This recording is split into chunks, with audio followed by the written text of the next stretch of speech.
ভিডিওটা কেউ শেষ পর্যন্ত দেখো না। এ মাসে যুবসাথীর টাকা পেলাম না কেন, এটাই উত্তর জানার জন্য আমি সূর্য মামাকে প্রণাম করে এসবিআই ব্যাংকের উদ্দেশ্যে শিখলাম। So hello guys, this is we are watching over tube. চলে এসেছি একটা নতুন মিনি ব্লগ নিয়ে। তো সকালে আমার একটা স্টুডেন্টকে পড়ানো ছিল, সেই স্টুডেন্টকে পড়িয়ে আমি এখন ব্যাংকের উদ্দেশ্যে যাচ্ছি। যেহেতু আমার এ মাসে যুবসাথীর টাকা ঢোকেনি, সব বন্ধু বান্ধবের টাকা ঢুকে যাওয়ার সত্ত্বেও আমার টাকা ঢোকেনি, তাই আমি সেটার খোঁজ খবর নিতে যাচ্ছি। তো চলে গেলাম আমি এসবিআই ব্রাঞ্চে।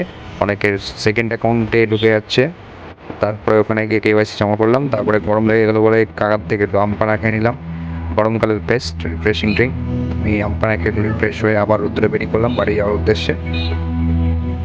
তো পেটি বসে সেটা আনাউন্সমেন্ট আছে, শুনে সবাই যাই হোক।